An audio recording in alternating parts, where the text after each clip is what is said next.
بسم اللہ الرحمن الرحیم۔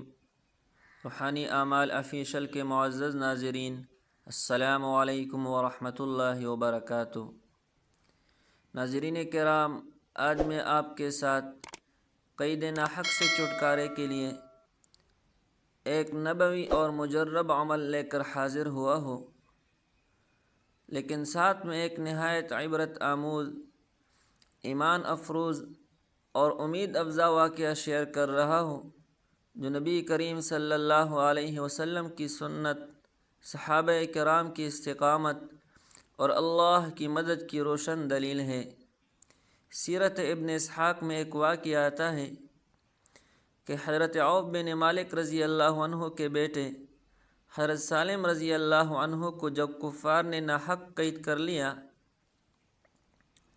تو رسول کریم صلی اللہ علیہ وسلم نے ان سے فرمایا، کثرت سے یہ کلمہ پڑھو، لا حول ولا قوت الا باللہ، یعنی نہ کوئی طاقت ہے نہ کوئی قوت مگر اللہ کی توفیق سے۔ حضرت عوف رضی اللہ عنہ نے یہ کلمہ اپنے بیٹے کو سکھا دیا۔ حضرت سالم رضی اللہ عنہ قید خانے میں بند تھے۔ ایک دن اچانک بیٹھے بیٹھے ان کے قید کے تمام بند کھل گئے، زنجیریں ٹوٹ گئیں اور قید خانے سے باہر نکل آئے۔ ادھر کفار کا پہرا سخت تھا، مگر اللہ کی قدرت دیکھیے کہ کسی کو خبر تک نہ ہوئی۔ راستے میں ان کو اونٹوں کا ریوڑ بھی ملا۔ انہوں نے ایک اونٹ لیا، اس پر سوار ہوئے اور سیدھا اپنے گھر پہنچے۔ دروازے پر دستک دی، والدین نے آواز سنی اور فوراً پہچان گئے کہ یہ تو سالم کی آواز ہے۔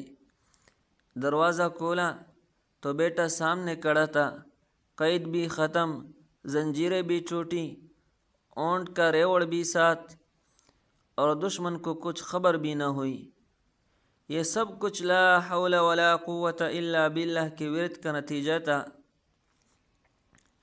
لہٰذا پیارے ناظرین، اگر آپ یا آپ کا کوئی عزیز ناحق قید میں ہو، کسی ظالم کے ہاتھوں بے بس ہو، یا کسی بھی قسم کی قید و بند کی آزمائش میں گرفتار ہو، تو دل سے یہ دعا پڑھا کریں، لا حول ولا قوت الا باللہ۔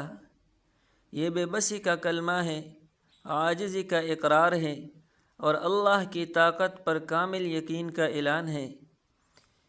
یہ کلمہ چلتے پھرتے، اٹھتے بیٹھتے، سوتے جاگتے ورد بنا لے، انشاءاللہ تعالی قید ہو یا مصیبت در کھل جائیں گے اور رب کائنات آپ کو آزادی، سکون اور مدد عطا فرمائے گا۔ یہ عمل صدقہ جاریہ ہے، اسے دوسرے تک بھی پہنچائے۔ جزاکم اللہ خیرا کثیرا، والسلام علیکم ورحمۃ اللہ وبرکاتہ۔